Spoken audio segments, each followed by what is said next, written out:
Everyone, it's Robin, RS Island Crafts, and welcome to my studio.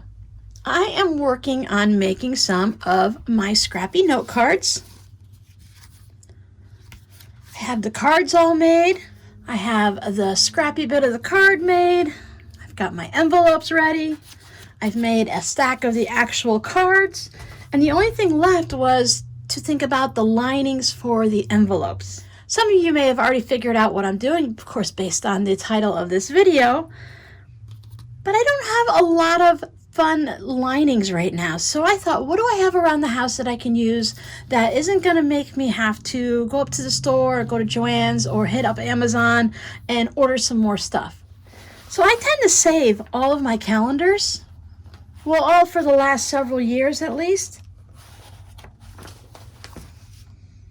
Because the pictures are so beautiful. I think, well, maybe I'll frame the pictures. And that's really just not something I want to do or have around the house. Even though some of these are just really gorgeous, I tend to buy sunsets and lighthouses. I'm down in Florida, so I go for tropical beaches. And the pictures that they have are really just very pretty. But all of the calendar pages, except for the very first one, this one is a little bit thicker and it will still work for what I'm doing, but the rest of these are just really thin pieces of paper. So I thought, why not cut them out and use them as a lining for my cards? I like to buy my calendars from the Dollar Tree because, of course, in the past they were $1.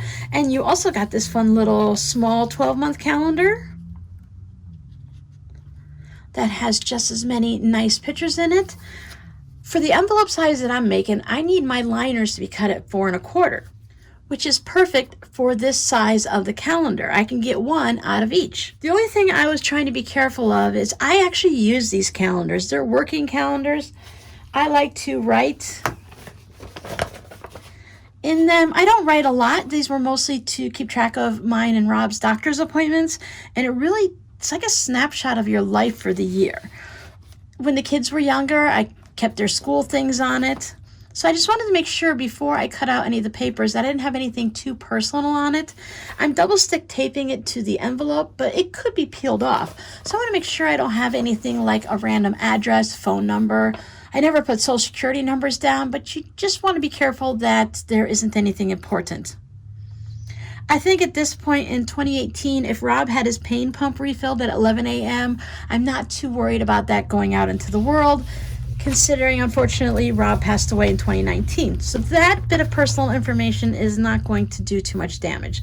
So again, I just make sure there isn't anything really serious on it. Do you know what you write on your calendars? Mine are just appointments or maybe a quick note for groceries or something. So mine are safe. When I did my first one, I opened it up to July. That's where it seems to always have the staples in July. And I worked really hard to get the staples out. I don't have a staple remover that I can put my hands on immediately. It's somewhere. Like everything is, just hiding somewhere. I just took my paper rotary cutter and my quilting ruler and I just cut it right in half. You can cut it with scissors. You can, if you're using one of those little guillotines or a paper cutter of some form, you can go ahead and use that. Just be careful you don't hit the staples. I just went a little bit shy, about 1/8 of an inch along that side, and then it was easy. By the time I got to the big ones, I thought, well, I'm not going to deal with that. So I would just go ahead and open up the page that I wanted.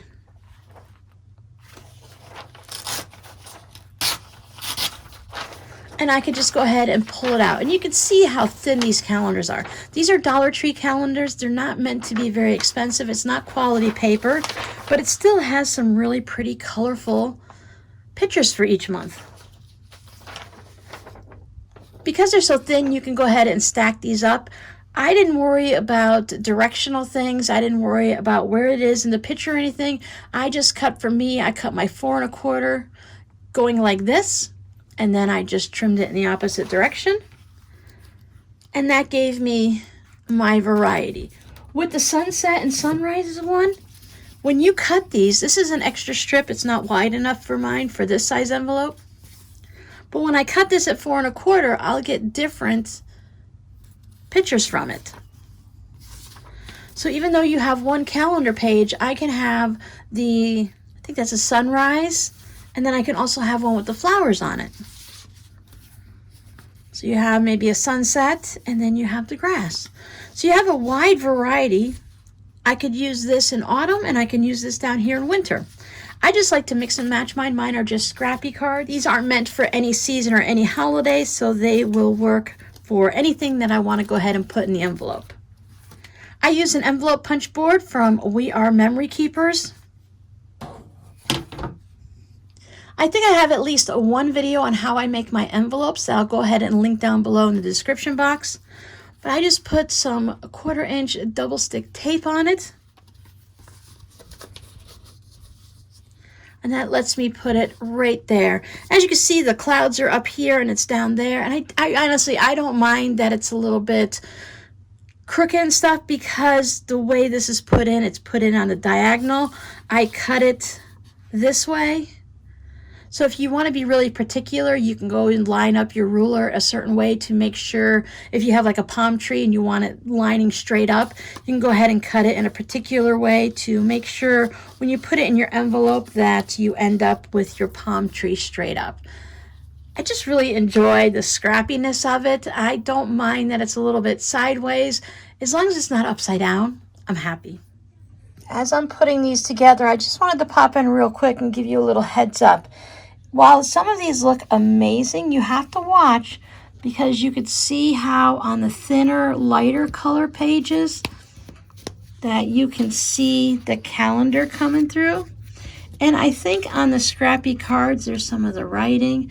And on the scrappy cards, it's not bothering me. I will make a decision of not doing it next time and being careful what I cut out. But so you could see it there. Now down here, it's fine because it's darker. So it all depends on the colors of your calendar. Now mine, of course, remember, they're super thin Dollar Tree ones. So they are going to, show through a little bit more because the pages are so thin. But if you have a nicer calendar where it's thicker, then you won't have to worry about that. So keep an eye on that. Hold it up to the light. Put it up against your white envelope if that's what you're using, just to see how the back of the calendar, whether or not those days and stuff will show through. Because on most of them, it's perfectly fine. Here's a gorgeous one that has no problems whatsoever. So just pick and choose the month based on whether or not you can see through. So this one's mostly good. And then you've got some lines up there, which overall, again, it's a scrappy one that I'm sending out as thank you cards. And I think it's going to be fine. But I will just be more careful the next time. I do have a Peanuts calendar also from 2019. I buy two. I put one in the living room and one in the craft room. These might be a little bit harder on some of them to just go ahead and slice up. You might have to go ahead and decide and do a little fussy cutting if you want a certain picture on it. Because if you just start chopping up this one, you're going to like maybe have Charlie Brown's nose in one spot and Snoopy's feet in another. So you might want to do a little fussy cutting, or you might want to save this one so that you can frame it. I know there are loads of ways that you can use these calendars. A lot of paper crafters will use them for a variety of things. Do you purchase paper calendars still? And if you do you just toss them away, or do you find a crafty purpose for them? I'd love to hear about it down below in the comments. Your code word for this video will be calendar, so that you can go ahead and let me know how you use your calendars. So thanks for hanging out with me today. If you're interested in purchasing any of the scrappy note cards, I have them listed in my Etsy shop, which is down below in the description box. I hope you guys have a crafty week, and I'll see you in the next video. Bye!